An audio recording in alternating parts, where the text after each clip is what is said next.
What movie should Kenan watch? 1, 2, 3, 4.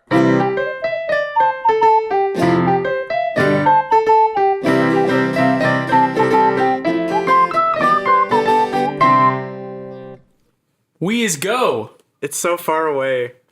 Is it stressing you out a little bit? It's the fact that it worked last time, so I'm not stressed out as much. You want to record a backup, hit a voice memo on your phone? No. Okay. This might be the true lost episode. No. All right. I'll be sad. Very sad. Welcome to What Movie Should Kenan Watch, the podcast where we talk about movies, overrated movies, and underrated movies. That's not our tagline because we don't have one. I just hit the mic. Kenan, say something. Caleb, you're fired. Oh no. Somebody get a new tagline person. We have a guest. Last episode, we had a Caleb. This episode, we have a new Caleb here to replace the old Caleb. Hello. It's Caleb Slayter. My last name can be Harris. It's fine. It's all good. I like that name. We're off to a great start. Yes, we are. So Caleb has been begging us, Caleb Slayter that is, not Caleb Harris, has been begging us for months and months. Although he probably wanted it too. Yeah, ever since we started this podcast back in, when did we start this, Kenan? Like April last year. We're almost up to our year anniversary. Oh, wait. We started in March because that was Guardians of the Galaxy Volume 2. Oh, so we need to have a year anniversary episode. How many episodes have we had? This is episode 12. 12? All right, let's try to get to 15 by the year. I'm just kidding. Crank out like 3 extra podcasts while I'm here. What if movies have you guys seen? If you add the Lost episode, we're at 13. No, it's still 12. I haven't named any of them. Like, episode 8 is the Lost episode, and it just goes to 7, 9. Oh, really? You told me to do that. I guess I probably did. Now I'm disappointed. What if we cut the Cornetto trilogy to 3 episodes? Dude, Cornetto trilogy is even on YouTube. For the year, it's not even on YouTube. Well, yeah, that's when we re-upload it. No one would know. We'd hit the quota for the year, and then tax breaks. It would be all better for the podcast. So if you could do that. Perfect. I'll get right on that. We're gonna talk about Donnie Darko. Donnie Darko, not S. Darko, the sequel that everyone wanted and loves. Sequel was really great, by the way. One of the greatest movies ever created. Have you seen the sequel? No, I haven't. I hear it's terrible. Yeah. But before that, It is. we have news, and I actually went to a news site, and then I wrote it all down, and then I remembered there's a Weekly Planet, and there's all news. So you just listen to the Weekly Planet. Then I listened to the Weekly Planet. Their new episode is just news. Yeah, but I actually wrote most of this stuff down before I listened to it. So Weekly Planet ripped you off. Yeah. So my first thing, which I noticed it on, I went on a news source. I don't remember which one, but I just Googled movie news. Gore Verbinski leaves Gambit. Do you guys know about the Gambit movie? No. There's a Gambit movie?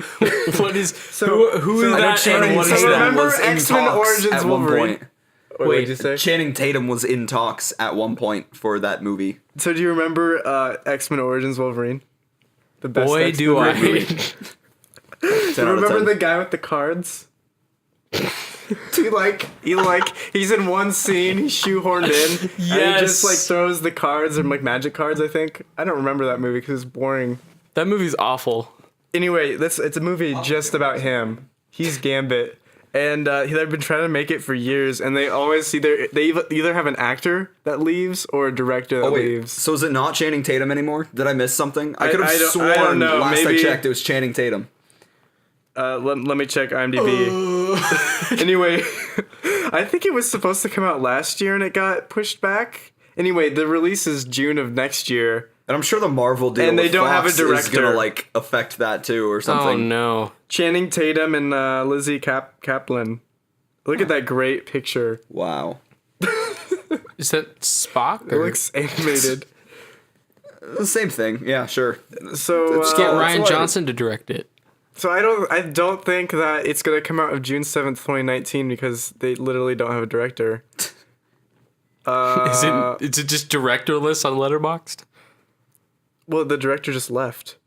Yeah, there's no director in here. So, great. Have you guys seen Cloverfield or 10 Cloverfield Lane? No. I think I planned on seeing 10 Cloverfield Lane Oh, man, I when thought- it was opening, and then I couldn't get tickets because it was sold out for some reason. Did you go see? Is that the don't know. story where you went and saw Batman v Superman Yes, again? I think fell I told you. asleep? Yeah, I went and saw it a second time against. I didn't even want to. I waited like 3 hours for it because every showtime at that theater was sold out, and I didn't have like a ride. It was bad. It was not. That sounds terrible. It was. I fell asleep. I thought Ken had seen 10 Cloverfield Lane. Anyway, basically they're anthology films. Anyway, they don't release the trailer and you don't know anything about the Cloverfield movie until like a month or so in advance, which is cool because most movies don't do that. Oh yeah, and the Solos movie's doing that because No, Doesn't that's it like come out this year? yeah, the Solo movie comes out in May. Oh, And we still haven't had a trailer. Jesus. I mean, okay, all right. yeah, but they're gonna Super Bowl is like when's Super Bowl? According to the Weekly Planet, it's February 5th. All right, so I don't so watch it's a couple sports. months in advance. So Cloverfield is, and we know pretty much nothing about Cloverfield, and they're all like they're not really related, but they kind of are. So I think it's a cool series. Probably the first one's not very good. Bright 2. Everyone loved Bright, didn't they? We watched like 10 minutes There's of a it. second one now. They confirmed a second one. No. I don't even watch Netflix original movies. Like, I don't. That's like straight to DVD at this point. Maybe. I don't know. I haven't seen it. I heard it's good. Right? I don't know. I told you it was good. I don't. Everybody on Facebook, I guess. I mean, That one writer who said it was his new Star Wars. Yeah. It is the new Star Wars. I actually wouldn't know. Who knows? So we'll go. We'll do an episode on that. You think they'll make it a trilogy? I sure hope so. It's the one I asked for. Will Smith and an Alien trilogy. Didn't we already get that with Men in Black? Isn't that what Men in Black is? Will Smith and an old white guy. Same thing. Yeah, fair enough. Close enough. So Tomb Raider is coming out soon. Aren't you guys excited for that? Yeah, it looks legendary. We're Video game movies are like always the best that come out. Like Assassin's Creed Was that the best. Great. Super Mario World Brothers. of Warcraft. Was that one? Oh yeah, that came out. That was great. I guess. Yeah, these are all riveting movies. Yeah. Tomb Raider. So anyway, I say yes, best movie of the year in my notes. So I'm sure it will be. You think it's going to break the mold of bad video game adaptations? Probably not. You're I think you're Assassin's setting Creed. me up for something. You're looking at me like No, I'm supposed to say I'm something not. beautiful. I think Assassin's Creed was supposed to break the mold, and then it didn't. And here we are. With I actually kinda- Legend of Lara Croft. We're doing a Legend of, and that means we actually have to see the movie. Oh no! Oh yeah, because we did it for our other two Legend ofs. So we'll do a Tomb Raider But you episode. did Legend of Super Dragon Ball Super, and we didn't watch Dragon Ball Super. What? That wasn't a Legend of. That it's wasn't on that That channel. wasn't official You did canon, a podcast though, okay? on a movie that you didn't even watch. No, okay, so What? okay, Legend of is a side channel we have where we recut trailers into their Masterpieces? their true master form. Fair Like enough. the first one we did was The Legend of Tarzan, which fits of course The Legend of. It's a great, fantastic movie, 10 out of 10, and we just made the trailer just a little bit better.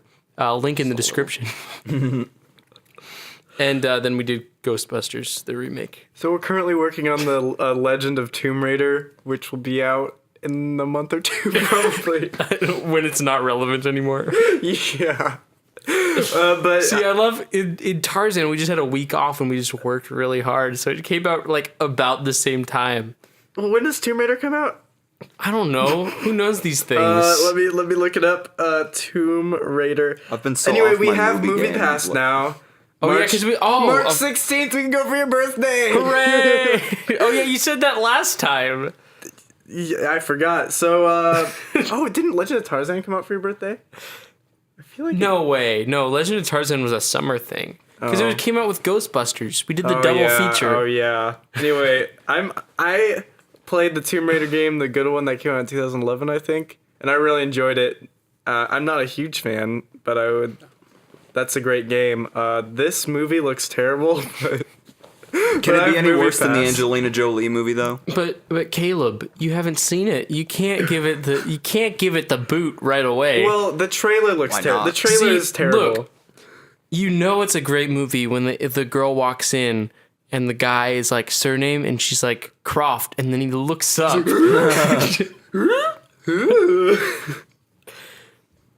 Next news. All right, guys, Slender Man. The trailer, yeah. we Oh, God. watched it. I actually haven't seen that yet. Oh, should we do a live reaction? It's literally like a whole bunch of cool shots. Just tell me if it's bad or not. Just say it. It's either going to be an amazing psychological thriller or a really boring horror movie. A lot of horror movies are just really boring at this point.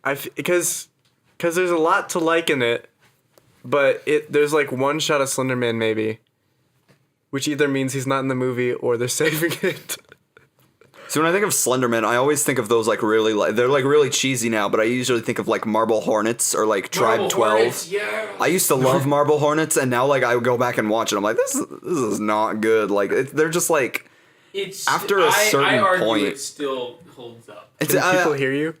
to me, like after a certain point, it's just like they're just walking around and filming themselves walking through forests. They're like, oh, what's that? And then they'll like zoom around and stuff. And I'm like, it kind of got boring after a while. Okay, that's fair. Tribe 12, though, for me, always held up. I was like, yes. I didn't know that one. Okay, Okay, here we live go. reaction of Slender Man. All right. Sony Pictures. See, this is a good shot. The opening shot. That's a good shot. The sound, the music's cool. The grading. Yeah, because is- it's reminiscent. It's not completely ripping off the video game. It's more for the creepypasta. But it still has like the sounds from the video game. It has that aesthetic. I did quite enjoy the video game. Video game's fun. that vertigo effect's cool, I guess, but Talking about like The Arrival. Did you play the remake, the remaster? I or think I whatever? played both at one point. Okay. Yeah, the new one's really good because like the writers from Marble Hornets actually worked on that. Interesting. see, these shots are cool, so maybe And it'll there's be no good. Slenderman. Yeah, it definitely looks more psychological than straight up horror, which is probably good. Watch us be super disappointed.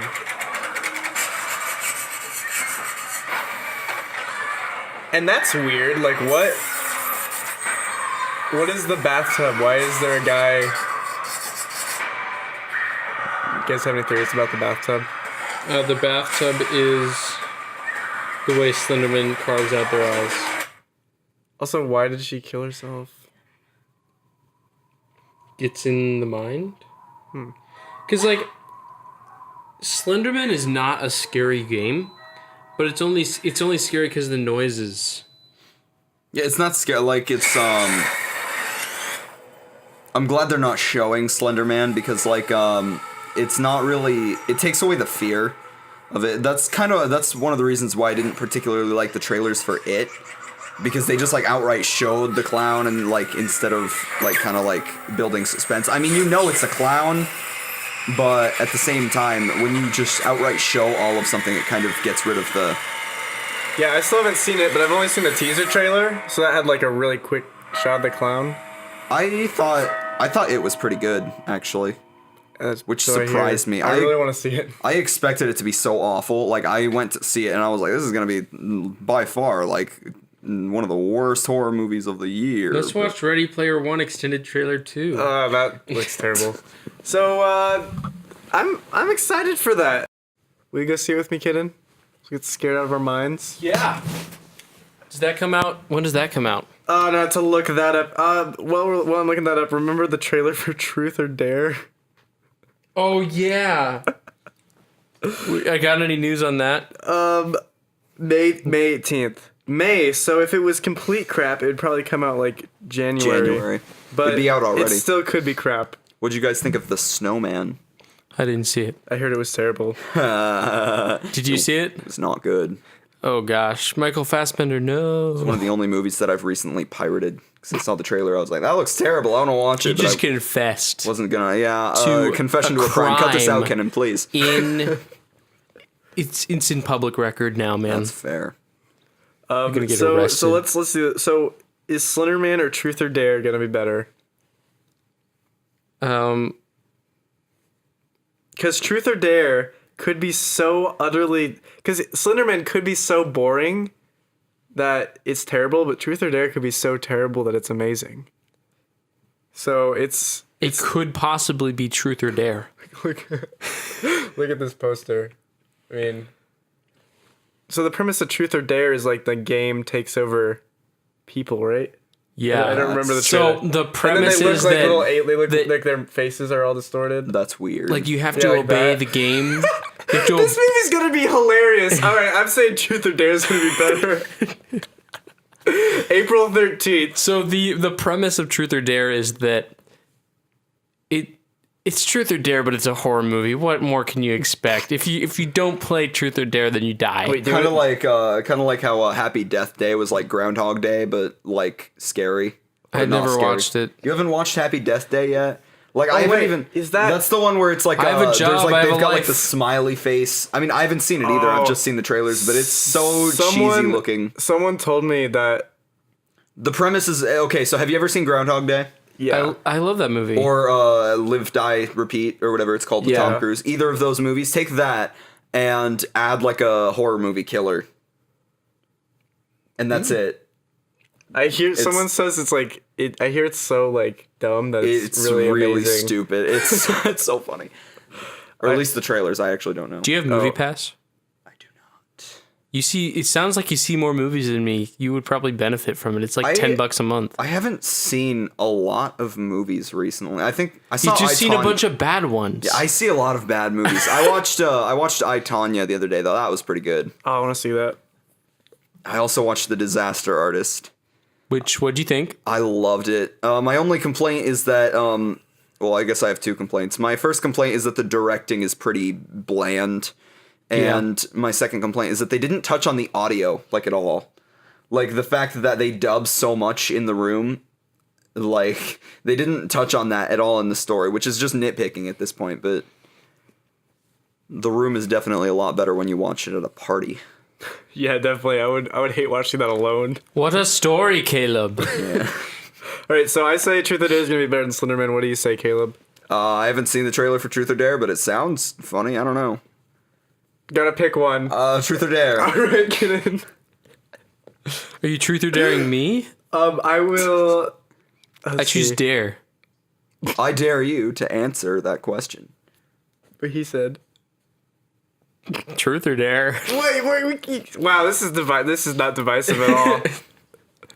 Truth or dare is gonna be amazing.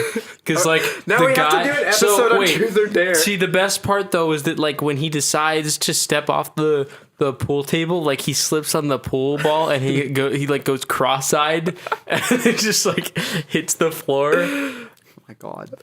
You need to watch this trailer, Caleb. I need to at some point. Slayter. That's all the news I had. I'm not very good at news.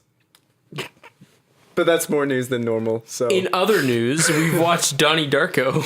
Donnie Darko.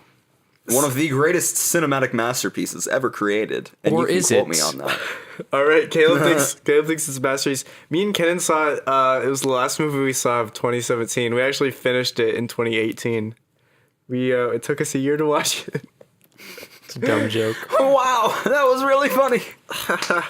I wonder if that they can your hear my review? knee slap in the background. I think I put in my review like tags 2017 and 2018. Nice. So we watched it then, and I was like on the fence about it. I was like, I originally gave it 3 stars and was like, I don't know about this. A lot of it doesn't make any sense. And even after watching the videos that explained it, and then I thought about it more and was like, maybe it's good. And I I even said in my review, like, maybe I'll like it more maybe eventually, but right now I don't like it. And then And then I watched the director's cut last night, and I gotta say, the director's cut is significantly worse than the theatrical cut. You were hyping that, and you were like, I Because- thought you were gonna say better. The movie itself, so I remembered the movie, so I could point out which was the difference between the director's cut and the movie.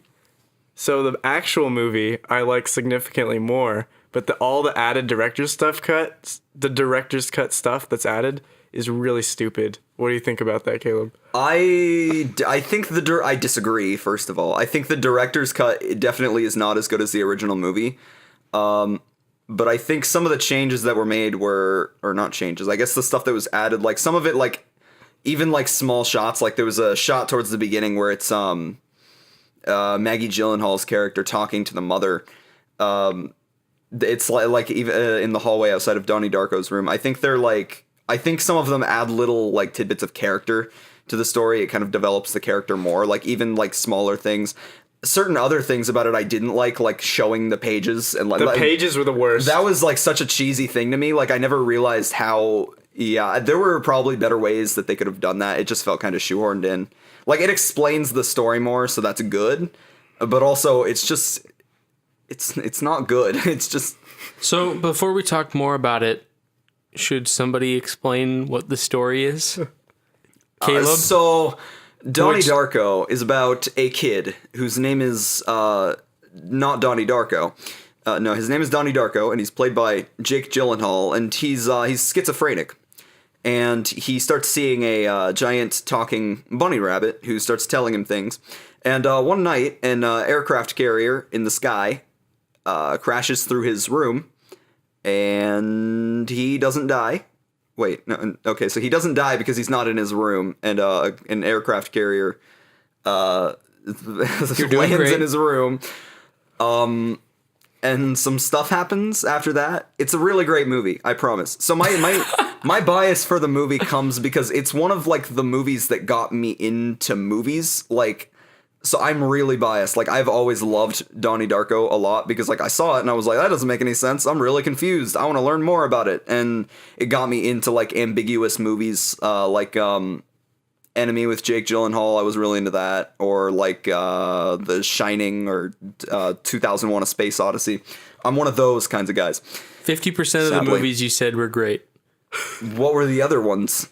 I only said 3 movies. How does that work? I think Enemy is a masterpiece. So I love same Enemy. Same with 2001. However, I have to disagree with The Shining. Really? I don't like The Shining. I'm like the opposite. I actually don't like 2001 nearly as much as I love The Shining. That's another one I have a very deep appreciation for. I do need to rewatch The Shining. I just remember the scene with the black guy explaining like how ghosts work or whatever, and I'm like, that scene's so bad. That's fair. Anyway, back to Donnie Darko. I mean, there's really not much else to explain about the story. It's just kind of like, it's quite ambiguous, at least the theatrical cut is, and to some that may be like a detriment to the movie. I don't know if that's the right word. And to others, it's like a good thing. They're like, yeah, ambiguity, leaving it up to interpretation and all that.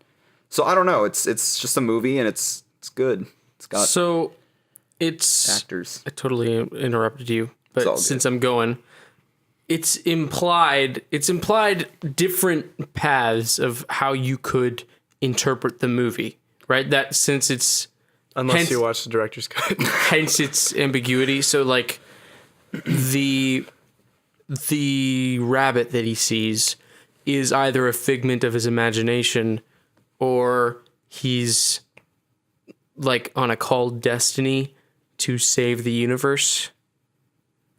Right? Is that a correct? There's a like very correct like literal interpretation of the movie that the director like supports and the director's cut supports. I personally don't like that because I think it like takes away from people coming up with their own things. I don't know the answer to your question. Basically, he just kind Nobody of does. is like I have some theories about it. to say your theories. Talk about So the pills that he's taking are not I don't know if this is in the theatrical, but It's not. in the directors, they're like, oh, they're not real pills, they're just Placebos. placebos. And another thing, the pages, so each scene or almost every scene starts with like a CGI page turn, and it's like, and it tells you something that's in the time travel book that he gets. And it's so heavy-handed, like it's so like telling you what the scene is implying that there's no room for interpretation. And if the director's cut was the first cut of the movie that people saw, it would not have the cult following it has now because it's like telling you everything. I agree. So that's why I prefer not the director's cut. I think it's good to watch knowing, definitely don't watch it your first time, but knowing those things and then watching the original. But it's not the definitive cut. Also, every time he sees Frank, there's like this shot of an eye, which is cool. And then there's a CGI bunny that pops up for like a second. And you can totally tell that like a computer did it like years after the movie came out. Because it took me out, it just pops up for like a second and then it comes away. And it just totally took me out of the movie every time that stupid And that's bunny. in the director's cut, not the theatrical. Yeah, and there's some other CGI stuff that you can tell they did after. But that's the director's. So yeah, I took notes while watching it. First of all, spoilers.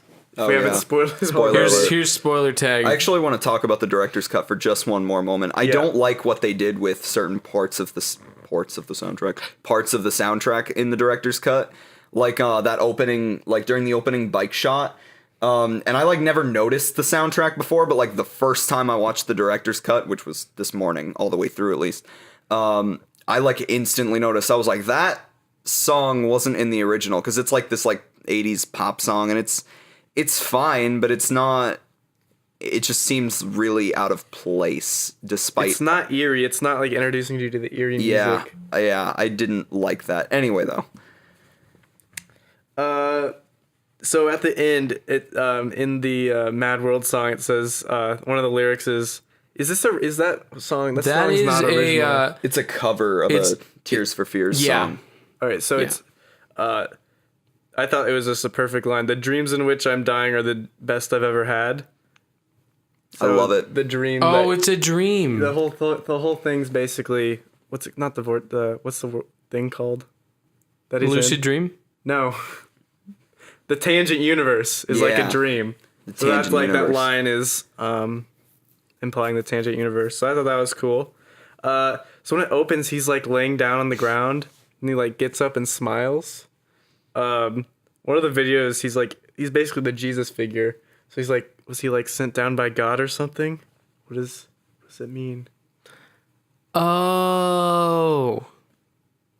I don't know. Kenan mentioned at one point, like, you said something about like angels, or like Frank was an angel, or somebody was angels. I think that was right after you that saw was it. a theory that we had originally. Was like, is he an angel? Or I mean, there are like, you could probably like back that up with some of the stuff in the movie, because it does kind of talk about like God and like what is the director's cut has some very heavily implied scenes that were not in the original. You can definitely tell that the director was like very specifically going for one story. So I don't think it was ambiguous on purpose. I think it was ambiguous because he had to cut time. Mm-hmm. Which is fine. I'm glad he did have to cut time. Which is good, because that made the movie better. Yeah. Yeah, but why does he smile when he gets up? I don't know. He's just weird. And then because it's explained with the girl he does his project with, because they're talking about memories, and she's like, what if you could replace all your memories with just like the nice stuff, like a sunset on a hill or something, or something to that effect. But that's like the opening shot of the movie. So when you go back and rewatch it, because there's time travel and such, it's like, oh my gosh, it's what she was talking about. So is he happy the entire time? So does that scene take place after that scene that she told him about? I don't know. And it looked like, was he looking into the woods when he smiles, or was he looking out into the... I don't even remember. That was like the opening shot of the movie. Yeah. I really have no idea. I should know. The opening shot is like this stabilizer thing where it's like him laying on the road that and he hasn't gotten run over or anything. I don't know why he's out on his bike. Why is he out on his bike? Because he's schizophrenic. He just goes places. It's kind of like that's why he wasn't. Lost my train of thought there. Oh yeah, that's why he wasn't in his room when the plane crashed through it. Because it was probably Frank who let him out there. I guess it's kind of implied, or you could. But if you wouldn't have let him out there, then none of that stuff would have happened. Right. And then, but that's what happens in the end. Is spoilers? He gets killed. Like he dies to save the Tangent Universe, but he dies to save the original universe. The Tangent Universe is what was but created. like he should have just stayed in his bed, right? Yeah. Why did he do, if that's the theory, then why did he do all those things that he did, like reveal the pedophile, and that's the only one I can remember because it's in my review, and then it just ends up with him dying and none of that stuff ever happens. The dreams in which he's dying are the best he's ever had. So it is a dream, and really his dream is to reveal all of the stuck-up people who are liars. That could be. Like, his dream is to help people, or at least to, like, be happy and be a better person than he more or less is, I guess. Because, like, he also, like, he gets a girlfriend, and then he also, like, does all these heroic things, also breaks a water main. I don't know. Oh, that's also a theme of the movie, is that, like, and that is stated in the theatrical cut, is that destruction is a form of creation. Yeah, I really like that. That was a great piece of commentary. So he gets up, looks out, and then I just pulled up on Netflix. He looks out, and then he turns around and smiles. Was it on Netflix? Yeah. Did it just get added? It's been added for... I know it was there for... but we watched it on your iTunes because you bought it for... $5, baby. I got the collector's collection for $5. It has so many extras. There's like hours and upon hours of extra features that I'm never going to watch. But I did watch the director's cut on there. I'll probably watch them eventually. I did watch like an interview with the director, and it was really lame. It's like 5 minutes though. Richard Kelly is not the greatest director. He's made one good movie. Donnie Darko. Donnie Darko, yeah. Also, it says, "Where's Donnie?" on the fridge right at the beginning. I thought that was interesting. So, I mean, it could be implied that he, like, does that kind of thing, like, a lot, where I guess it is implied that he does that a lot. He just kind of disappears. Oh, yeah, and his girlfriend's like, "Oh, you're like what kind of name you're is Darko? A superhero?" Yeah, and he was like, "Who says I'm not?" or whatever. Ha! Not on the nose whatsoever. So I think that the teacher, the girl teacher who tells him about the solar door, her boyfriend teacher, the guy who gives him the time travel book, and Harvey at the some of Harvey. You mean Frank? Yeah. Harvey, the Frank, the Harvey ripoff. I think those characters are angels, or they're not human. They're sent by someone, because first of all, the girl teacher. So I think he envisions Frank. That's in his imagination at the beginning of the movie, and then since he's schizophrenic, so that makes him leave his destiny of getting killed by the engine. Then I see where you're going. So Frank is a premonition the entire time, but the moment when he gets like out of the car at the end and he's real, he's an angel. I think I know like the director's like official like explanation or something has to do with like I can't remember the name for it, but the teachers and Frank are all trying to get Donnie Darko and the girl, Jenna Malone, her character. They're all meant to be pushing Donnie towards this mindset in which he's basically saying, okay, what I need to do is basically kill myself in the past or whatever. through the time travel thing. I think Oh, so they have to get him to a point in his mind where he's if I happy to remember do correctly. Yeah. And like that's where Jenna Malone's character dying comes in and stuff, or not necessarily happy, but And Frank kills Frank kills the girlfriend. yeah, he runs her over and then gets shot in the face. Which So is why- what happens with his eye? Why does Donnie, because Donnie's enlightened by this point, why does he shoot him in the eye? Because, like, I mean, he's seen him being shot, but is that, what do you think made him want to do that? Because he just killed his Yeah, girlfriend. he just ran over his girlfriend. and I think he might have recognized him, and then he's like, "Oh, I might have to do this or something." And that's a whole subplot too, is that there's unavoidable destiny, that because like you can see everybody's like chest bubbles or something, that, right. like some of this stuff is just like weird and on the nose but also ambiguous. Like, what? Yeah, and also the girl teacher, I don't remember her name. Drew Barrymore's character. Drew Barrymore. She's the reason that Jake Gyllenhaal and the girl get together. His girlfriend. Yeah. Right at the beginning, she's like, sit by the boy you think is the cutest, and they sit next to each other. Actually, she doesn't even. Who's the girlfriend's name? She doesn't I don't even know sit her. next Oh, to Gretchen. anybody. She doesn't Gretchen is say her anything, name. and the teacher just tells this kid to get up, and then they like sit next to each other. Oh. So that's just kind of definitely assumes. implied that she's something. Oh, and then her boyfriend, who I only know is are they married? Because at the end during Mad World, they're like sleeping in the same bed. Oh, like the teachers? Yeah, Oh, I don't even know. they're together somehow because they're sleeping in the same bed at the end. When Donnie, remember when Donnie takes his pills and then he puts his hand up against the wall and then it's Frank on the other side. It's crosscut. The cross-cutting in this movie is so good. It's cross-cut between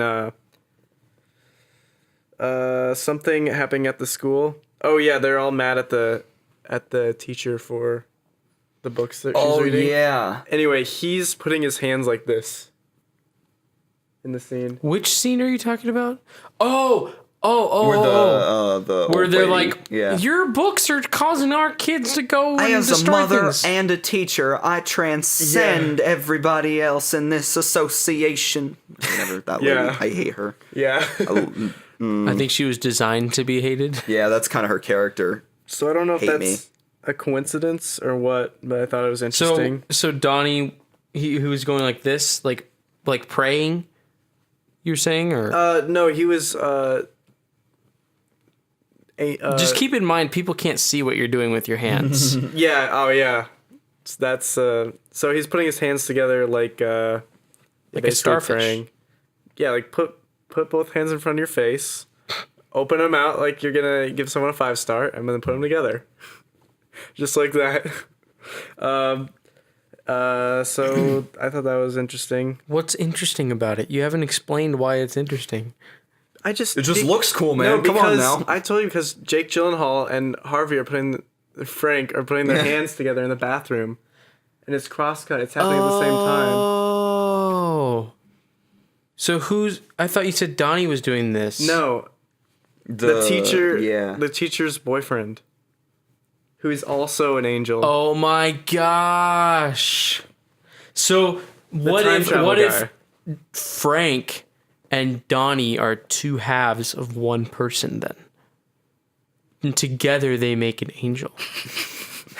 Wow, you Hey, figured it out. Anything is possible You in this figured movie. it out, Because yes. like if the full angel can do, he's able to do this, like put his two hands together, but Donnie and Frank need to connect to make the symbol. Donnie which- is only half human, and that is because of his schizophrenia. There we go. It Yep. might be a coincidence, but I don't think it is. Or the director's like trying to make me go insane. Director's trying to make you go insane. Probably. Yeah, Like, and what is the purpose of them like locking hands? because it's an awesome scene. Like in Mary and the Witch's Flower. One thing I really like about the movie too is the dialogue. Like the one thing I've always said is the kitchen table scene at the beginning of the movie is probably one of the greatest like non-Tarantino bits of dialogue, like back and forth, like human dialogue I've ever witnessed. That's my opinion, Have you seen a but it's a fact. Noah Baumbach movie or I Richard have Linklater? Richard Linklater, yes. I've seen Boyhood, and I have that's not it. seen Boyhood. It's not that great, in my opinion. It has like 100% on Rotten Tomatoes somehow. That's what people say. It's not very good. I think those are the two best directors of like real dialogue. I have not seen a Tarantino movie. You haven't seen any Tarantino but movie? no, I have Kill Bill. He's stylish. Should Yeah, watch it. Tarantino's very. Do you mean Tarantino? He's stylish. Yeah. Yeah, he is very stylish. He writes really good dialogue in my opinion. There's a lot of violence and swearing in his movies, of course, but I don't know. Yeah, I just bought this 6-pack Tarantino. Good. Watch So- all of them I'll watch them eventually. eventually. It's all good. Oh yeah, in the director's cut, I don't think this is in the original. It's Angel Girl, who's the teacher, and the time travel guy, who they're like a couple, and they're just like looking at each other, sitting across from a table, and they both. One of them says Donnie Darko, and then they both laugh, and then it just cuts to the next scene. What? Yeah, it's weird. It's weird. It feels completely out of We place. should just do that for our podcast episode. Donnie Darko. I'll delete these files and then just upload the 10-second clip of them on the table, and they're like Donnie Darko. Ha ha ha. So I think that's Ba-da-da-ba-ba-ba-da-da. definitely implied that they're like not human or something. I just thought that scene was really weird. Also, remember when John Cunningham is doing his presentation and Jake Gyllenhaal's like, "You're the Antichrist." Yeah. Why is Frank in the presentation? Is that in the original I cut? think because like it is in the original cut. I think it's just like a Wait, Frank, You like could- he's drawn in? He's on the board. I don't think I noticed it the first time. was but it he's like- Frank? Was it Frank the Bunny or I think it was Frank the Bunny, wasn't it? Or Yeah, it something was like Frank the that. Bunny. He's like Yeah. he's like in the presentation on like the screen. It's totally a dream. There's no other way. Or the pedophile's an angel too. But why would a maybe could be. pedophile be an angel? Because his last name is Cunningham. Cutting ham in the Bible is Is frowned Jesus' upon favorite and- food. Yeah. Cunningham. But that character is insufferable. So there's that. I love that everybody loved him, and the DVD, or was it VHS that they put in? He's like, was like- I'm not afraid anymore. Yeah. That was great. It has a lot of good, like, in my opinion, commentary and stuff on, like, things like that. Just, like, how, like, aside from the whole, the storyline's ambiguous, it's got a very, things aren't always black and white kind of message, too. Yeah, Like, this has a lot of interesting themes and messages, but it just, I feel like it has a hard time keeping a coherent story amidst all those themes and messages. That's fair, probably. I disagree. Okay, well, you've seen it more I than me. feel so- like I feel like it does a great job juggling everything. Definitely second time, I got like halfway through. I'm like, you know what? I don't have any problems with this movie yet, except for all the added director's cut stuff. Well, now I feel like an idiot. No, Yeah, we you- disagree with you, Kenan. That's- It's 2 against 1, you're wrong. That's good. We disagree. We gotta have some friction in Well, this podcast. I don't- Can't I always agree on still everything. feel like I liked it more than you on your first round, originally, yeah. but Now the tables have it's turned. still ambiguous. So it's not. I guess ambiguity is not a bad thing. The Shining is ambiguous. Caleb does not like The Shining. The 2001: A last Space shot- Odyssey. I still don't know what I think of The Shining. Like in the last shot, like I just the don't. last shot is just stupid. I That's don't what have it enough is. like energy to like sit down and like be like find out. Think about it. Yeah, But- like what do I think of The Shining? Oh, he was this the whole time. Have you Okay. seen Room 237? It's literally like an entire like documentary based around like Telling you why The Shining's good. no, it's like based entirely around like people just like sending in these filmmakers their opinions or sending to filmmakers their like opinions of what the ending of The Shining means. And some of them are just like so far out there. Like like some of them literally don't make sense. Like you have to watch it and like you'll be like that That's dumb. I Like, kind of want to see it now. it's like so boring. Like, I watched it because I was genuinely interested in what some people had to say about The Shining, and some of them were like, they're bad. They're just not good. It's stupid. Do you have any examples? There's one that I'm thinking of specifically, but I don't know how PG this podcast is because it's just dumb. It's literally like, it's not good. Does it explain the weird naked man at the end? No, it actually doesn't. It like has to do with like something completely like unrelated to anything. It's like, well, this time they're shaking hands at the beginning. This specific set piece. If you pause the frame at this exact moment, this set piece has a different meaning because of where it's located in the shot. And it's like no, that's I hate. who is gonna pause the movie on that exact frame and like, oh yes, that clearly indicates that these characters are driven by their homosexuality or something like that. Like it just doesn't make any sense. They're just so dumb. And that's like how all of it is. It's like a 2-hour movie about like, these are what certain crazy people think about The Shining. That's it. It's, Great. Sorry. One thing I hate that people like, that every person who loves The Shining is always like, the hotel, the geography, the rooms, they don't make any sense. Because when he walks into this room, it shouldn't be there. Because if you look at the map, like, shut up, okay? It's just a hotel. It is cool that they messed up the geography, but that shouldn't be your thesis statement on why the movie is like a masterpiece. All right, that's my soapbox about The Shining. We should do an episode on it. The teacher who gives who tells can I just call her Angel Girl? Can we all agree sure. that her name's Angel Girl? I'll just have to call the time travel guy Angel Guy. Or Angel Guy. Angel Girl, Angel Guy. Well, then who's Frank? He's just Frank. I guess that makes sense. Angel Girl knows about Frank. Does she? In the director's cut, at least, because she's like, "Oh, Frank might like this" or something when she's giving homework. Oh yeah, she might like know Frank. Like Frank could be another student. I don't.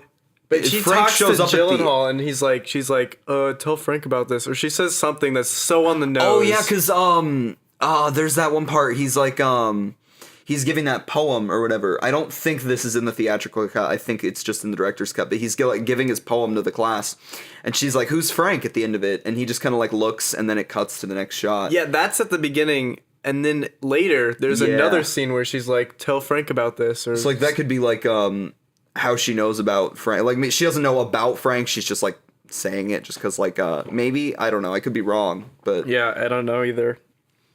I really like the theater scene. Why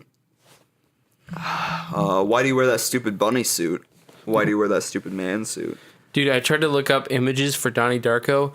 There's like all the community, or no, I looked up pictures for Frank, and that's the number one quote that people use. Like, you know how like Tumblr will like they make It's a drawings. perfect. I love that quote. Yeah, so like they'll just draw Frank and then they'll use the stupid human suit quote. Yeah. I literally have that written down. That was like a quarter of the pictures that I saw in Google Images. It's such a great quote. like. So is know. that implying that he's like Jesus or something? Because then he could nods be. after it. I mean, it could be. You know, like why do you confine yourself to? You know, why do you set limitations on yourself? You know, maybe that's kind of how I see it as. You know, don't sell yourself short or anything. What? Maybe, what? you know, What? like- how did you get that from the quote? Why do you Shut wear up, that Kenan. stupid human suit? Man, we shouldn't set any limitations for ourselves. It's a deep quote, okay? Shut Gosh. up. Well, because like. I love making myself feel better by making other people feel worse. Well, because like he You're brought a up the big song. bully, kid. He brought up the song lyric at the end, you know, the dreams in which I'm dying are the best I've ever had, you know, that whole thing. And so like if his whole thing is a dream, you know, that could be him, you know, the bunny going, hey, you know, the bunny talking to him, you know, naturally. It just kind of like, you know, saying, hey, because it's what inspires him to go burn down the pedophile's house. So like he could just be, he's kind of saying, you know, Isn't there more dialogue behind that though? Because like Frank shows like he he opens like the projector screen and is like, "Here's this house. Go there right now." Oh yeah. I don't remember him saying anything. Does he say? So Yeah, in he the like director's they cut- have they Yeah, there's have they cut out shot- a line. They cut out a line I in the read theater. that somewhere. in the theatrical Yeah. cut. Like they have a conversation. He takes off the mask and he shows the bullet hole. Yeah, and he's that's like, in the that's in the director's. and too. then he like changes the movie screen into the pedophile's house. He Yeah. says, "Burn it to the ground." Oh yeah, that's right. So I think he shows him that, but I don't think he says "burn it to the ground" in the director's. He also 'cause I think there's another shot that I remember vaguely in the director's cut. I shouldn't remember it vaguely since I saw it this morning, but I'm pretty sure there's an added shot of like Donnie as he's walking by the pedophile's house, and it's like he picks up his wallet. Maybe. Yeah. That's No, that's in the theatrical Oh, too. it is? I didn't even know that. Like, I have seen that movie so many times. That That's how like didn't pick up on if that. if you consider it real life, then that's how he knows where his house is. Right. That makes sense. Oh, good one, Kenan. Another thing when Thanks. he I'm burns not it, completely useless. when he burns it down, there's like a big painting on the wall, and I Yeah. think I see like stairs or like something behind it. Yeah. So is that like where his dungeon is? Maybe. I don't know. I don't I know think if that so. was if I was just imagining things or what. Anyway, after that scene, there's the best scene of the movie when the fat lady is an angel and she's Oh, you texted me a dancing. picture of that. And you're like, this scene has meaning. Yes. So why it has meaning is why the heck would that be in the movie? Just this fat. Well, maybe I shouldn't say fat because that's rude. Big boned lady. Big boned. That lady certainly had some big bones. I And don't know. then it cuts to Angel Girl watching just a single of Angel Girl. It cuts back, and then it cuts back to her again, clapping. So that's and it didn't have to. She didn't have to be there. It was like kind of awkward if you think about it. Like, why was she just there watching? So I think that's in signifying that she's an angel, because it's cutting back and forth. Oh, because the angel. I thought you were saying that the fat girl. I mean, the big boned girl was an angel. No, And I was it's like, not. what? No. But so it means something because It cuts to the real angel. inserts or the reverse shots are saying like she's like, yeah, go Angels, basically. Yeah. And I'm an angel Like the audience. football team. Yeah, it's just weird. Like, why would you show that character out of all the characters just in that single? Yeah. Also, Lots of I have input. to say, when I love this soundtrack. The soundtrack for Donnie great Darko song. is incredible. It's one of my favorites. So as we're going through the movie, I'm listening and I'm loving what I'm hearing, and there's a certain mood and originality to the atmosphere that it creates. And that's what I think music scores should do. And it does a really, really good job at really making how the movie feels. Right. Despite having a bunch of different like pop songs in it, or like just non-original like score songs in it, it still has like a really original. I agree. Yeah. Basically. That's what I'm saying. So I had heard Mad World, the sad piano cover, like several years as a meme before even knowing that it was in Donnie Darko. I had no idea it was in Donnie Darko. You didn't know it was in Donnie Darko? I had no clue. So I'm hearing the soundtrack as it's unfolding, and then I hear the opening notes to Mad It's World. such a perfect like See, it fits the soundtrack. I love it so much. 100%. But when I hear it, I just start laughing because not only is it just fits so well. Like, it's funny because it is Mad World and it's a meme, but Caleb didn't notice it. I started laughing. He's like, "Why are you laughing?" I'm 'Cause like, yeah. "It'd be like, you'll see." And then he The started lyrics laughing started. with the lyrics with started like, But like oh. with those opening piano notes, I was like, "Wait, this is Mad World." Yeah, and that- if I hadn't heard it, like I wouldn't have noticed because it just flows so perfectly. This version of the song was actually like recorded for this movie. Yeah, it was made for Donnie Darko, which I love. Like they all that information hit me within like 3 seconds, and I just started laughing because it was like, oh my gosh, this was written for Donnie Darko. I didn't know until this exact moment. Right. And it's almost impossible to know because it totally works for the movie, totally works within the soundtrack. It blends perfectly. But it's just a meme, so it's just so funny. It kind of ruined the last scene. I got the experience of watching the movie like before I knew that was a meme. So like I was like tearing up when I watched the end of the movie. Like I really enjoy the ending to this movie and like the wave that they do to each other at the end. So good. It's so great. Why is that so good? It's just like.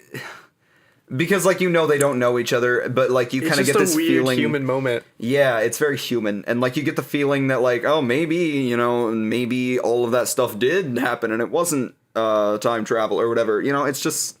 It's more ambiguity, basically. Mm-hmm. Despite it also being a very human moment. Sorry. That scene, when it's, like, a montage of all of them looking real sad, they're remembering because the chapter told me... The chapter comes up and is like, the scene you were about to watch is the people remembering stuff about the Tangent Universe, but not really because they don't really know about it. Anyway. Yeah, so they're remembering some stuff about the Tangent Universe. So that makes me wonder, because John Cunningham's like crying. Yeah, he wakes up like bawling his eyes out. So do some people know that Frank he's a pedophile? touches his eye, too. Frank, when Frank wakes up, he's like rubbing the eye that got shot. So, wait. If it's not the director's cut and it's not the page saying you remember the Tangent Universe, say for instance that it actually is a dream, what if all of those people were having the same dream? It could be. That's a theory. It's strange, but I mean, yeah. They could have also been crying because, I don't know. I was going to say kid dies at local high school, but I mean, I guess they wouldn't wake up in the middle of the night knowing that Donnie Darko was just crushed by part of an aircraft. I don't know. It's like, yeah, I don't know. It's something. Yeah. It's really something. I also loved when the little girls are dancing for their team. It's cross-cut between Donnie Darko burning down the pedophile's house. That's pretty great. That was great. I like that. I have written down, the principal says, I am sorry you have failed. Does he say that to the angel girl? I don't. Yeah, I think so. I don't remember that part, actually. And then she goes out and screams the F word to the sky. Oh, to the yeah. sky! To God! Oh my gosh! Oh. So that implies that the principal... So she failed at her mission as an angel. So is the principal an angel? The principal is God. The principal doesn't really have like a role in the movie other than maybe the principal's like a demon? Oh. Maybe. I don't know. Maybe. If the principal had like a larger role in the movie, I could see that. He's just kind of there.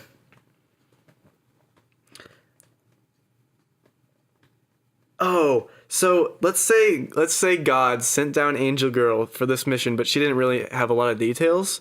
So at the end, the school announcer says, like over the intercom of the school, that the dance team's gonna be traveling, and then it's like a close up of Angel Girl or like medium, and she looks like she's like figuring something out. She has like that face of figuring something out. So is that like her figuring out? It's like, oh, this is probably where the plane is coming from. I don't know. Yeah, she could be like I mean, maybe her husband or the angel boy has been like telling her things, about what Donnie Darko's been like asking and all that. And so, I mean, you could say maybe she was like piecing it together, kind of like, oh, there's a plane, Donnie Darko, he's gonna put that plane into his own house or something. I don't know. Maybe. Is it ever explained why the black hole opens, where and when it is, and just everything surrounding that, and how Donnie Darko sends it back or like jumps back? Kind of. The director's cut kind of explains that in some of the pages, because it's like And how does Rachel, the time travel girl, like the old lady, how does she know all this? she's insane. Look at her hair. Come on now. I don't even know. Is she You an know what? angel She wrote a too? book about She it. could have. Yeah, but like, how'd she know all that stuff? She could have had like a similar experience It's to explained in Donnie. as Darko, Kenan. Really? Is it? Oh, Did you watch it for this? you have to watch the sequel. It could be like, yeah, she could have had like a similar experience to Donnie or something. Because they say she was a nun, and then one night she just like became a science teacher or something. So she could have had like a something similar to Donnie, in which she didn't die, maybe, or like she created a tangent universe and then saved her own universe, or the original universe, by destroying that tangent universe or something. Like, I think that could be a theory that somebody comes up with based around Or that. maybe somebody that she knew that happened to, and then she remembered some of it, or Could be. I don't know what any of it. So I guess it's, well, that might be another theme of like, because bear with me, in philosophy you have to believe that there's a beginning to something. There was something that was not created. Like, if you're an evolutionist, you believe that the Big Bang was not created by anything, right? Like, that was the beginning of it all, and nobody created that. And then if you are a Christian or some other religion, you believe that God was not created and God did the creating. So at some point, then the tangent universe rules have to be created by something, and not or like they are self-existent and not created or passed down or something. I don't know. I'm Could talking be. for no reason. I mean, It could be like, I was having a thought while you were saying that. I just need to remember what exactly that thought was. is that Donnie Darko is a great movie, and that you give it a 16 out of 16. 17 out of 16, actually. Wow. Breaking the system. Yeah. You have 16 numbers. You have plenty to work with. I don't remember where my thought was going. I think I had a thought about what you were saying, and I was like, that could like add on to the theme. Like the whole there is beauty in, or what is it? Destruction and creation. That whole there's thing. that destruction is a form of creation. Yeah, destruction is a form of creation. They could also be like making a statement on that, by by destroying the tangent universe, he creates the new universe. Yes, exactly. Or by the destruction of Donnie Darko's room and the destruction of the original timeline. There's a tangent, I don't know. I mean, like, How does it's never explained why the tangent universe starts? Because like, it must not crux on Donnie Darko going outside of his room. Like, it kind of does, but that's not what starts it. Because at midnight at that night, Frank wakes him up. But I think that's him. Because I'm trying to justify this part of the movie. So originally Frank is him being like, it's his schizophrenia. Yeah. But then angels come down and make his premonition real, and After he alters his destiny. Because God's like, oh, this guy altered his destiny for somehow, so we gotta send down these angels. I don't know. kind of like a Paranormal Activity kind of thing. Like, he cheats death, but instead of like just killing you, he's like God, or I guess instead of the Grim Reaper. Have you seen Paranormal Activity? No. No. They're not that great, but or not Paranormal Activity. I was gonna say the Grim Reaper's in What is Paranormal it? Activity. Oh man, Final Destination. Those movies, it's about people like who cheat death somehow, and so the Grim Reaper's like, I gotta kill all those people. It could be like a similar thing, but like with like God or some higher presence being like, okay, Donnie Darko basically cheated death, and instead of killing him off, I just need him to get to a place where he's ready to die by his own will. And that could be, something. And these angels are 'Cause there to put him back in this mindset. if we're talking about that that God, well, at least from a Christian perspective of like God is all about free will, that would, and like, but there's free, wait, hold on. They do talk about Hold God on, they at talk certain about points. free will and destiny, but he can see everybody's destiny. So is it destiny by their own free will, or is like destiny unavoidable? Or because like is his own destiny unavoidable because he's gonna go back in time? Or is any of this movie make sense? Or Every living creature on Earth dies alone. oh yeah, I forgot about that. What does that mean? Means every living creature on this Earth, Dies alone. yeah, they die alone. That's what that means. Remember when? What do you mean? What? Never mind. When the big boned lady looks at Donnie and she's like scared, then he like holds her earmuffs and then takes them off and puts them on him. Oh yeah, like why?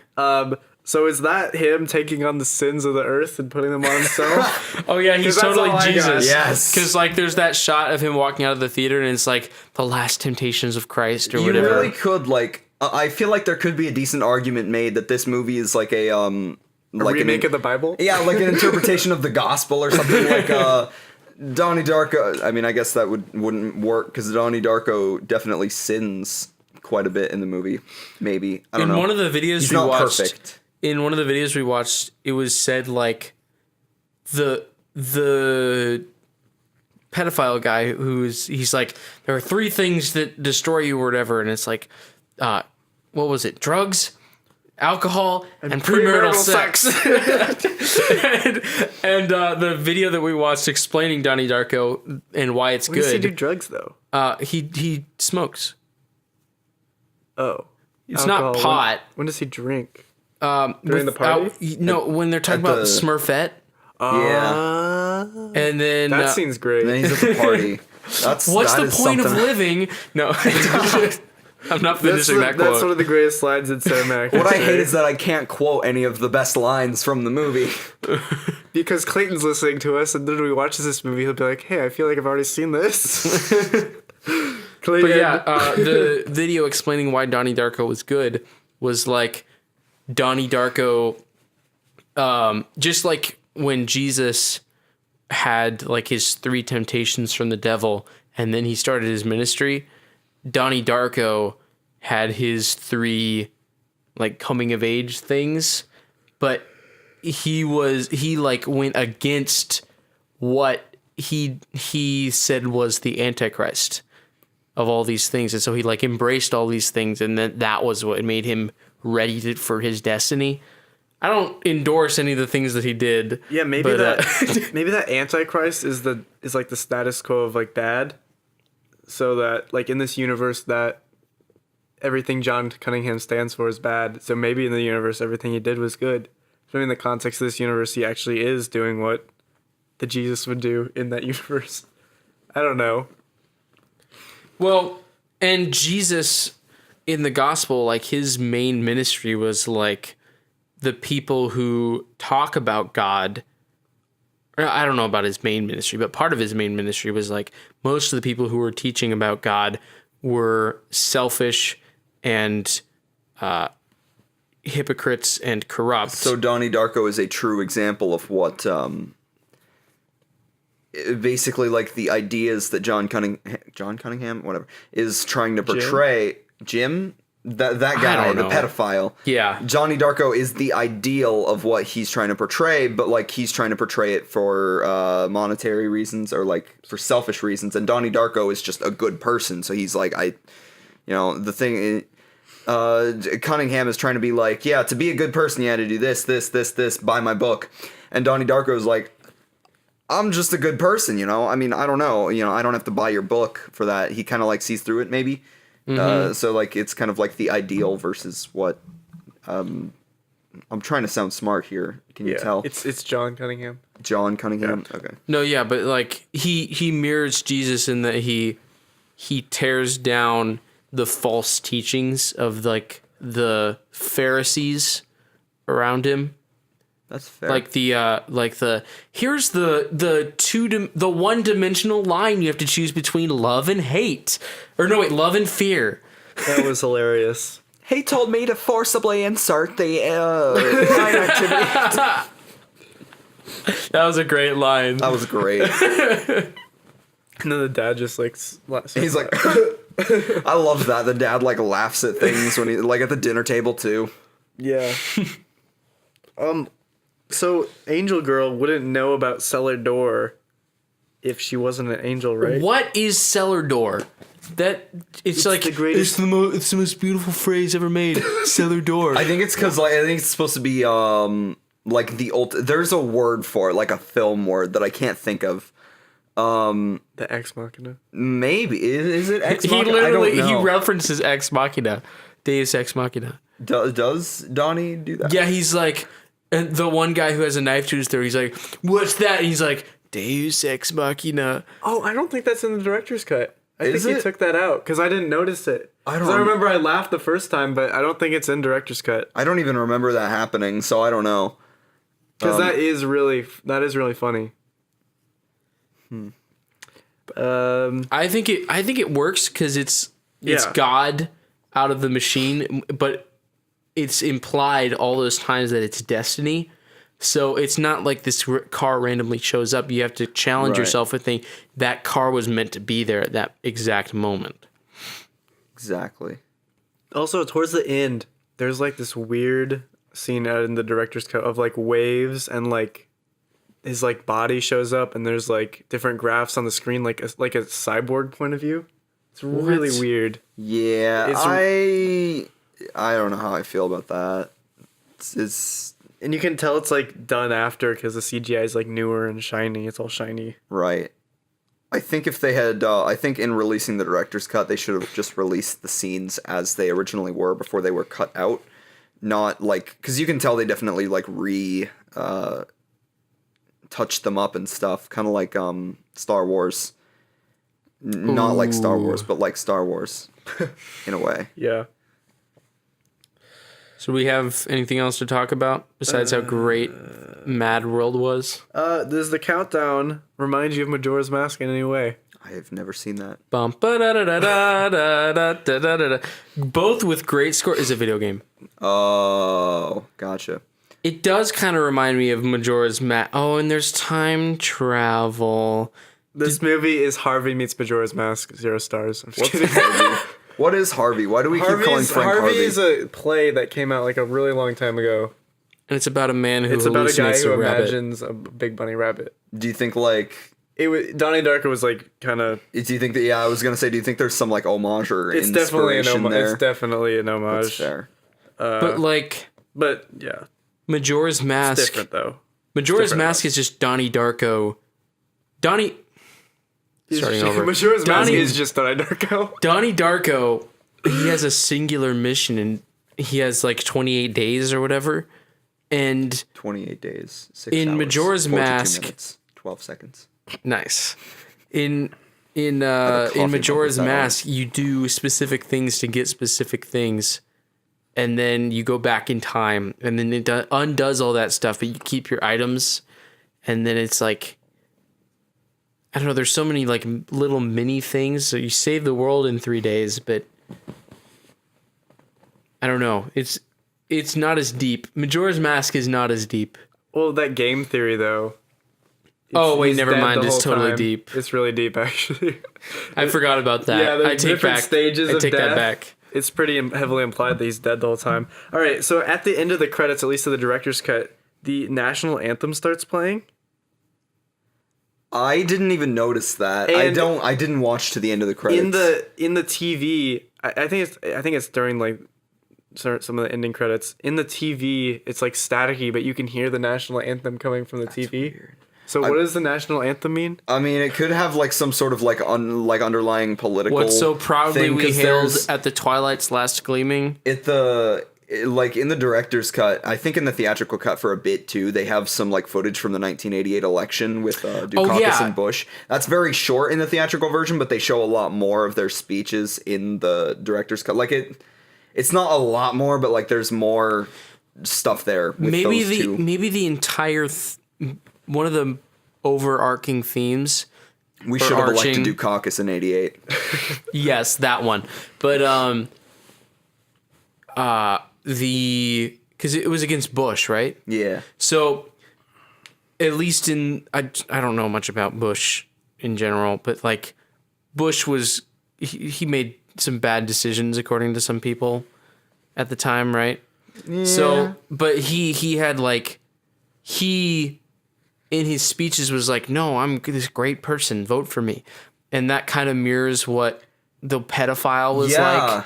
That's a good point, actually. So maybe one of the overarching themes, at least, is that those people who are specifically right wingers are evil and the Antichrist. And no, but Wow. I think you could make the argument like it's not even like that. It could be like an establishment kind of message because George Bush was anti-Pharisee. It's Pharisee. not even Pharisees are what they were like the religious leaders. It's all back to the gospel and stuff. So whenever Jesus would talk to the Pharisees hated him, and he was they were like they would always try to trap Jesus in like these logic puzzles with like, how well do you know the Bible or like the Torah? And they were like, what should a man do if he divorces his wife, and who, like in heaven, which husband will the wife be or whatever? And Jesus is like, you guys are idiots. You're looking at it all wrong. You have a wrong philosophy. And he didn't call them the Antichrist, but Right. it's the same kind of setup. Yeah.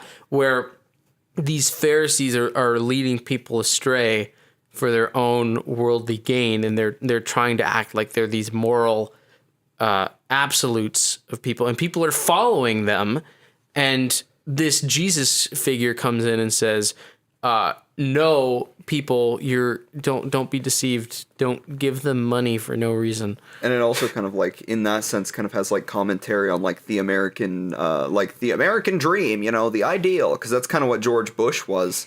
You know, he was trying to write off of Ronald Reagan's like it's morning in America, you know, whole thing where American happy middle class families and low taxes and all that, you know. Like that's kind of how the dad is at the beginning of the film. He's like, you know, that's me, middle class family kind of guy, and the daughter's like, you know, maybe not, you know. It could just be kind of like I don't know, you know, it just like I said, a very anti right winger, anti establishment. Undertones, maybe, if we're thinking politically what this movie could mean.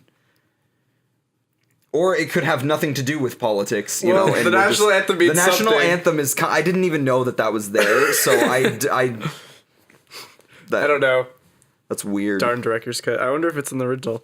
So I put out a little. If you've been screaming at your phone or whatever you're listening to this on, you have your voice. You can have your voice heard if you followed me on Letterboxd and looked at my Donnie Darko review that I posted this morning.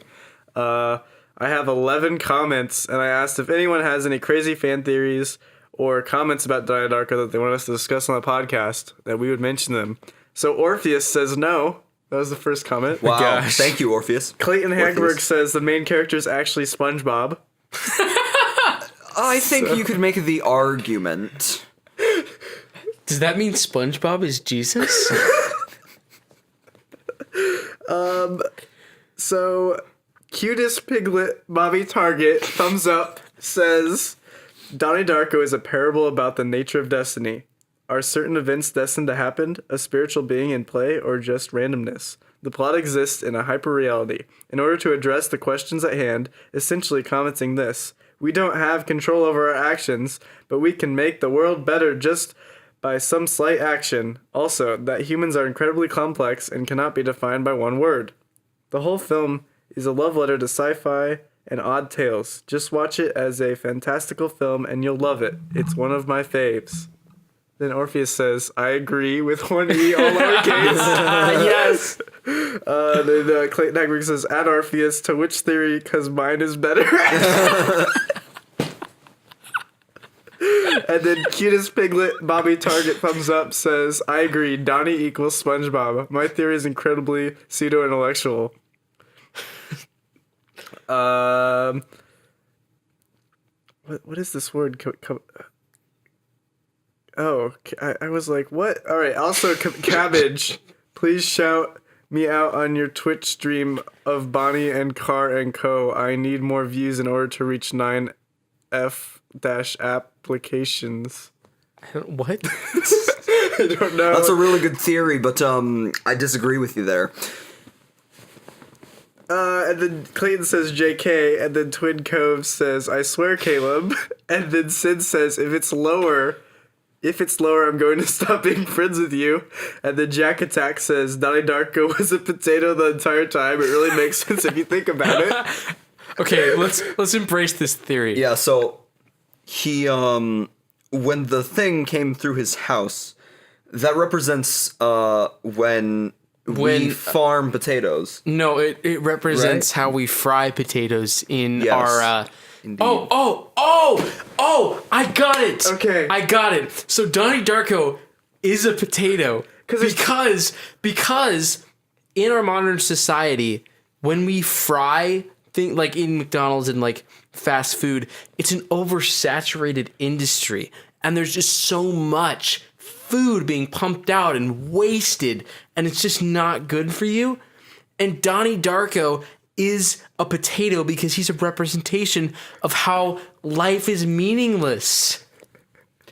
And he's before you get turned into fries. So because fries is our destiny, and there's he's so the many. potato. Let me finish, Okay. Caleb, my serious theory. So the fries, everybody on Earth is a potato, and everybody on Earth is a French fry, meaning that it really doesn't matter about anything you do, because in the end, we're all French fries. We're all going to be eaten for some sort of purpose, but it doesn't really mean anything because there are so many French fries that your single French fry could not mean anything at all. And a lot of French fries just get left at the bottom of the bag. Some get thrown out. Some just fall out. No, some of them just don't get even eaten. This is a commentary on unemployment in America. And that's why the national anthem is played. It all makes sense. Clayton actually, then the last comment. Come on, guys on Letterboxd. You can do better than this. Only 11 comments. Clayton says, actually, SpongeBob is a potato. So wait. SpongeBob lives in a pineapple. A potato living in a pineapple.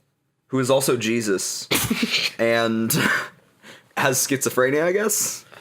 Oh my gosh, that would make Potato SpongeBob Jesus make underwater. way more sense. Donnie Darko. How many O's is that? 3 O's? Three potatoes are shaped like O's, and the Holy Trinity? That's 2 O's. Oh! Sponge Darko at the end. There's a Darko. Donnie only has 1 O in it. Oh, well, it doesn't matter because O's. SpongeBob makes up the O because he's a potato. There's 2 O's in SpongeBob too. That's an And A. so there's Donnie Darko, potato, SpongeBobo. They make the holy, SpongeBobo. the Spudnik trilogy. The Spudnik Trinity is what I mean. So it's it would be a Donnie trilogy if they Sponge. make a Donnie Darko It's 3. Donnie Sponge and Holy Potato. Yes. Is Donnie Darko a thing? Donnie Darko 3? Because I saw it. I think I read somewhere that they were somebody was considering a sequel or something. I don't know. Well, where could they go? I don't know. Where they probably where they went with They can only S. go Darko. up. That's fair. I don't know. I don't even know where they went with S. Darko. So- I just heard it's bad. I would see it maybe. No, actually, no. I'm not going to speak to whether I'm not going to see it or not. I could see it going into prequel. How did Rachel get the information? Because that's an open-ended story. Which one is Rachel again? Rachel's the sister. Oh, Oh yeah. I thought No, Rachel. that's not her. No, she's Rachel in like the Dark Knight Yeah. movies. But No, I don't, Rachel's isn't she? That's Angel Girl is That's the not- grandma. I'm talking about the old lady who has the information. I thought her name was Rachel. Maybe it's not. I feel like it would be It's redundant for them Sparrow. to tell that story. Like I think Donnie Darko is a really great movie on its own. Like where would it go? Because there's an Do you want to say news, Caleb? What? You sent me like there's an untitled Yeah, Donnie I don't know Darko if that's real sequel. because I googled it and nothing really popped up for it. Okay. So I don't know if that's actually happening. I would like to see a different director do it because this director's Yeah, not Richard great. Kelly did like All his other movies are not good, I haven't seen any other ones. I don't according think. to Rotten Tomatoes. other people. I've seen Yeah, they're all at 2.5, 2.7, 3. Richard. All right, that's a short Kelly. film. Oh, Caleb's new review of things. I'm gonna make a comment. Yeah, he did The Box with Cameron Diaz. He did a Great. movie starring Cameron Diaz. Cameron Diaz. I'd like to see M. Night Shyamalan make one. Wouldn't that be cool? Yeah, I feel like he quite could. enjoy M. Night Shyamalan, actually. He's back, baby. I could have like a really long discussion about him alone. Like I love M. Night Shyamalan. Minus like The Happening and The Last Airbender and The Village. Oh, you don't like The Village? I hate The Village. I literally could not stand watching it. I was so... But, like, I really love Signs. Like, everybody hates on Signs. I do not like Signs. I love Signs so much. It's got, like, kind of a similar story to Donnie Darko, really, if you think about it. Like, everything is predestined and everything happens for a reason. There's little... Oh, there's more aliens in Donnie Darko if you think about it. We should have a discussion about M. Night Shyamalan because Ken's only seen one, right? I've only seen The Sixth Sense and the first like 15 minutes of Last Airbender.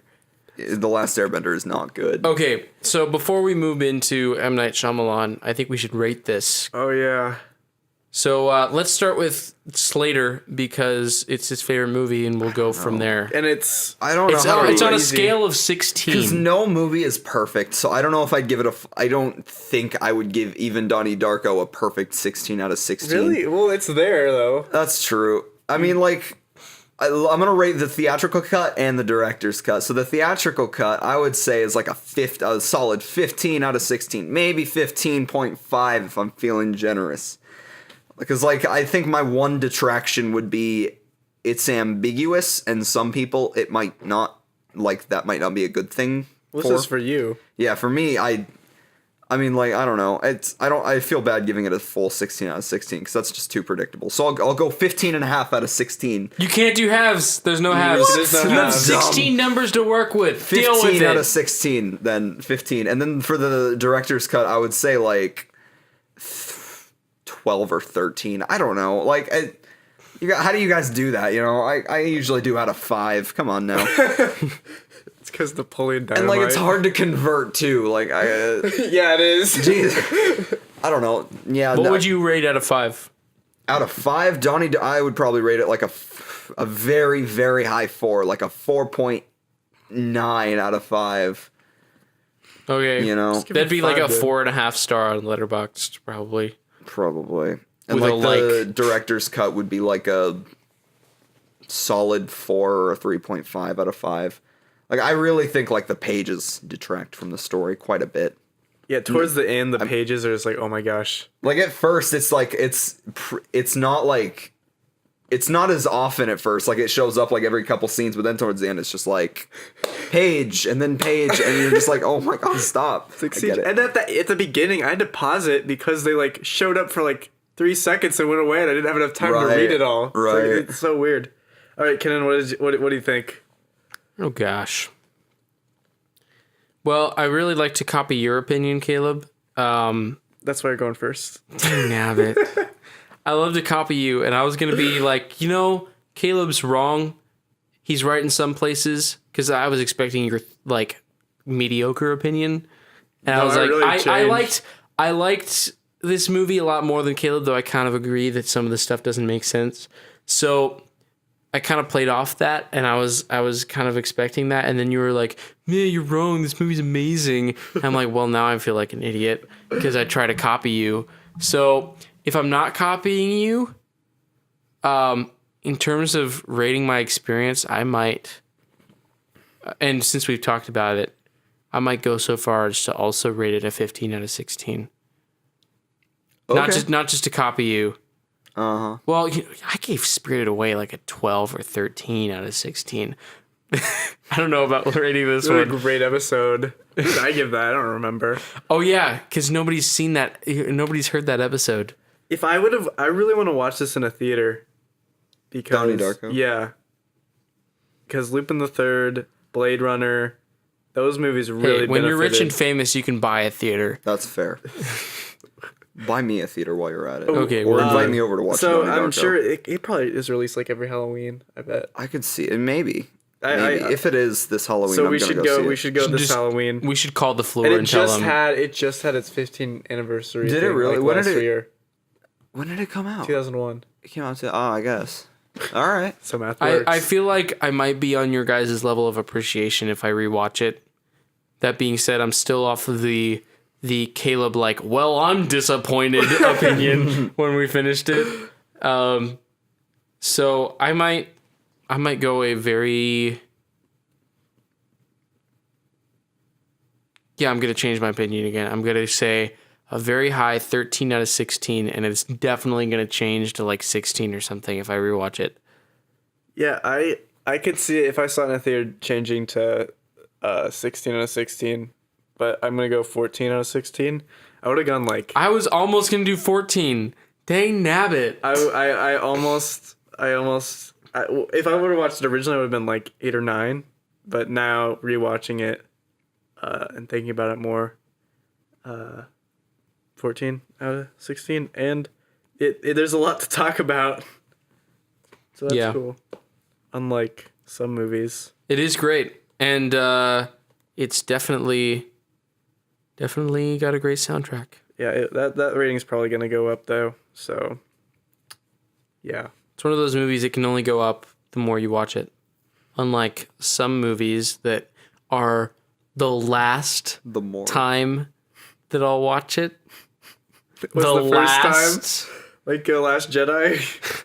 That was my implication. Let's yes. talk about how great The Last Jedi was. No. I thought it was a fantastic movie. Everybody wants to be on the next Last segment? Jedi. Everybody wants to be on the Last Jedi podcast. For your information, there is no happening. Last Jedi podcast. It will not happen. I'm not going to What? I'm not going to talk to you anymore about it What? in person. You know what?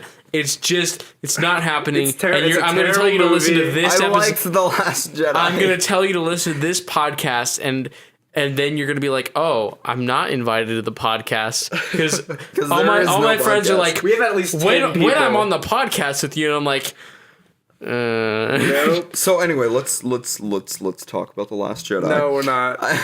Why? thought IHE's video on it was pretty good though. I watched, like, the planned on. first I 5 started minutes and I watching was it. like, I started watching that video and then I just kind of like stopped because Same. I had something else to He do. But I has- love IHE. He and Chris Stuckman have some good things to say because, like, what's that saying? Like that Star Wars fan. There's nobody who hates Star Wars more than Star Wars fans. Yeah. Yes. Like, really, I'm starting to feel bad about how. No, I don't feel bad, but I share my opinions pretty advertently to the point of posting them online in 2-hour-long YouTube videos, like this one, and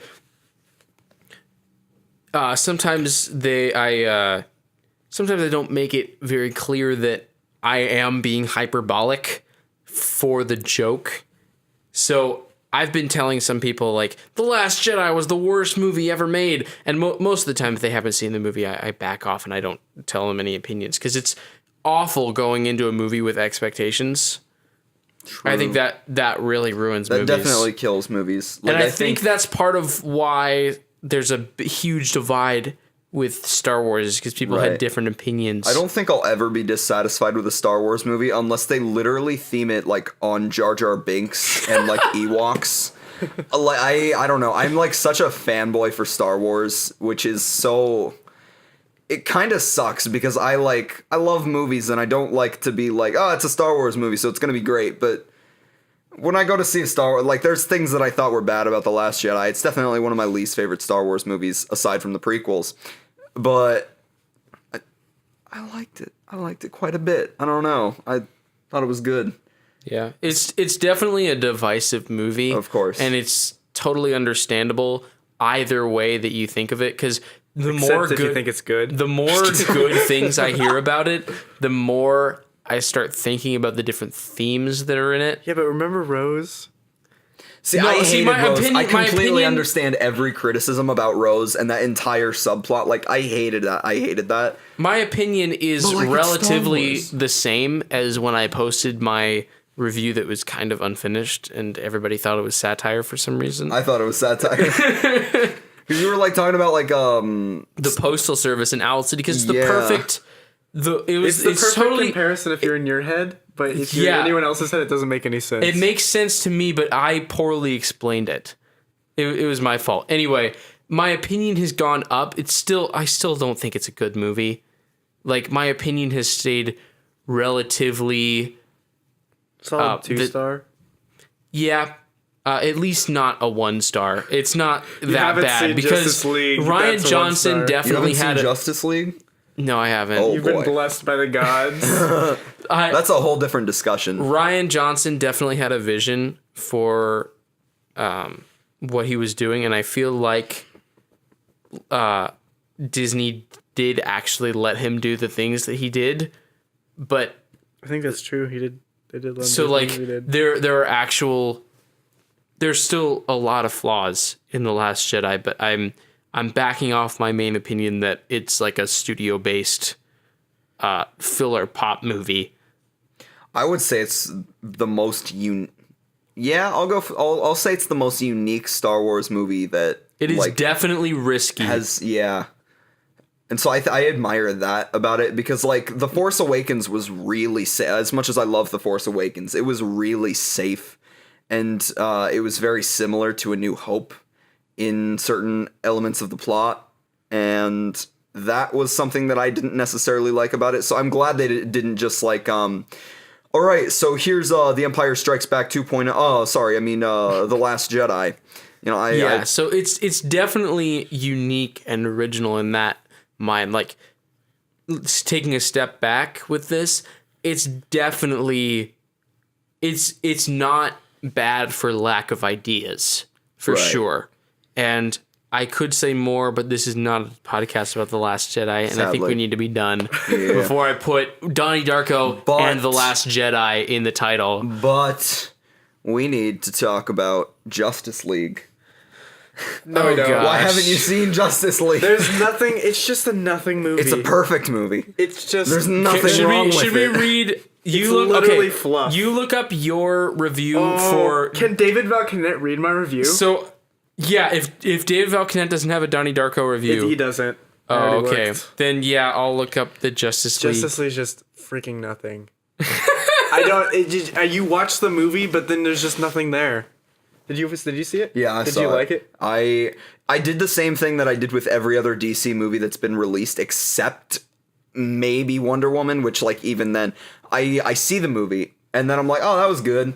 I just think it's good, and then I'll like sit there and think about it, and I'll be like, no, it wasn't. That's what I with did Wonder with- Woman. It happened a lot slower, and with Justice League and Suicide Squad, it happened like really fast. Like I like. Oh it was- yeah, because Caleb used to like Suicide Squad. I liked Suicide Squad and I liked Batman v Superman. Suicide Squad didn't have an excuse. Well, maybe I did. I paid like $20 for a ticket for some reason. oh my gosh. I don't know why. I was out of town and there it was playing on opening night or second. I'm like, all right, I'm excited for this movie. And it's like, I paid $20. I better like it. And then Batman v Superman, I had heard like every single complaint, so I knew everything wrong with it, like even the spoiler things. So when going in, I'm like, oh, look at all the good stuff that I never heard about. And then I'm like, oh wait, yeah, it is bad. Yeah, like. And then Man of Steel and Wonder Woman, Man of Steel I just hated the whole way through.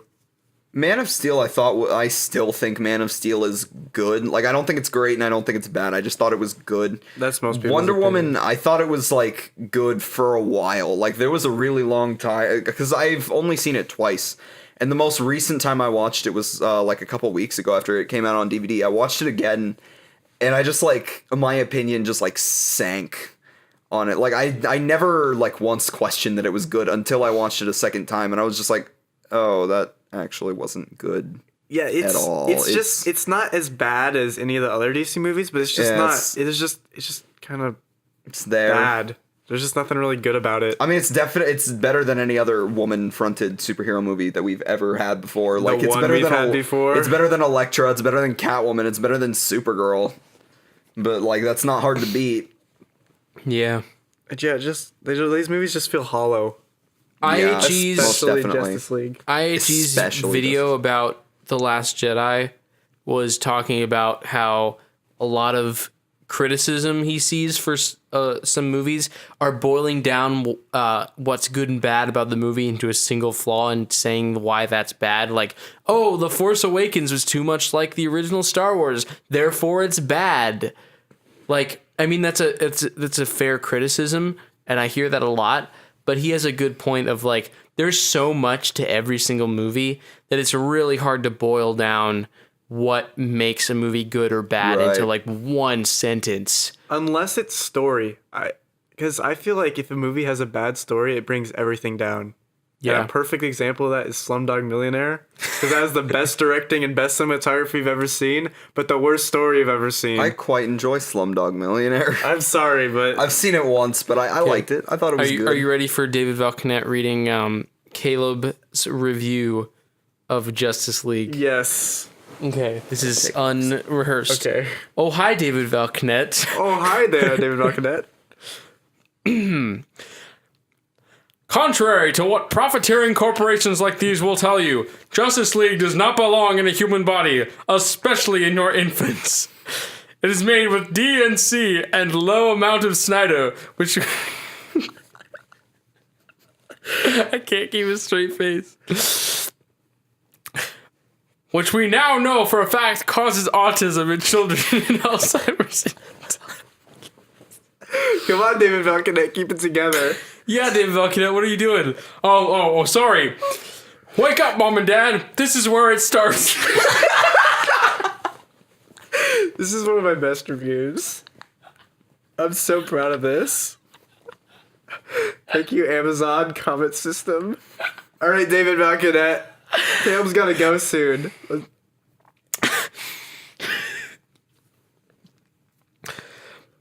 Not to mention, all the other tropes are either synthetic or generic. This one touts vitamin DC, which, if you do your homework, is the most dangerous vitamin to consume if made synthetically. This is toxic sludge for your baby.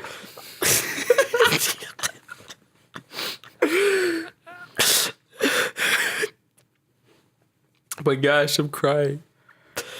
Where am I? Okay. I'll use an organic formula such that doesn't contain DCEU like MCU. I raised all my healthy children on that. Or a homemade natural formula recipient easily found online like X-Men. All my family of super healthy siblings were raised on that. Millions of humans before me. This stuff has ingredients proven to cause permanent liver damage, type 2 diabetes, and autism. Wake up, America. DC lobbyists do not care about your children. Wake up. Oh my gosh, the opening of that is so good. I thoroughly enjoyed that. That was amazing. I could wake up, Mom and Dad. This is where it starts. So I looked up baby formulas, and then I went to like the 1-star reviews, and there was just this guy, and I just changed the words around. I love that you think like this is how you're gonna. Somebody just thinks I'll look up baby formulas. Originally, I was trying to look up like 1-star cotton candy reviews, and then I'm like, because that's what it is. It's just cotton candy. There's nothing there, and I couldn't really find any on Amazon. So then I'm like, well, what else do they have in their food? Baby formula, okay.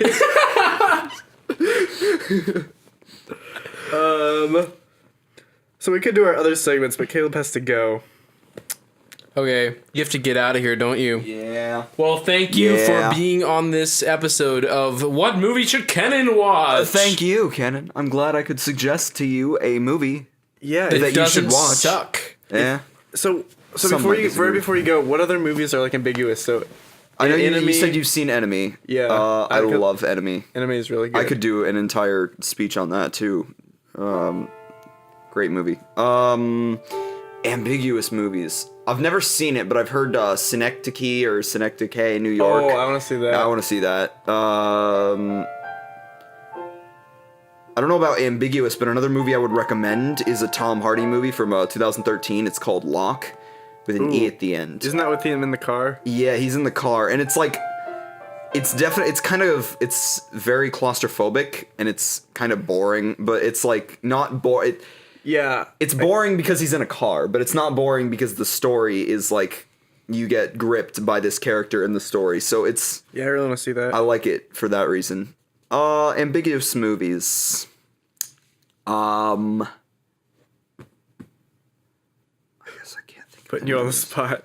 Yeah, I don't know. I'll probably send Kenan some later if I can think of any Have more. you seen Requiem for a Dream? I want to. I've heard so much about it. I like Darren Aronofsky a lot. Yeah, I love that movie. All What right. about 2001? We discussed that earlier. Yeah. The Well- ending still has me. Well- I don't get it. It's life, Murph. Thank you for listening, guys. What's the next movie, Kevin?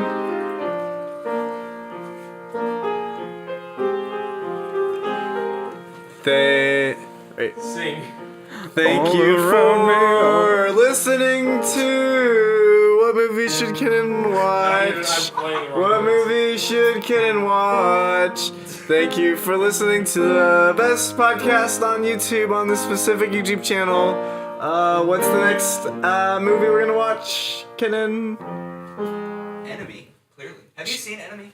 No. We should watch Fargo and put it with another movie. And Enemy. Alright, Fargo Okay, and Enemy. fine. Fargo and Enemy. They both have See you, about the Caleb. same amount of It's spiders. snowed. Alright, bye. Thanks. Bye.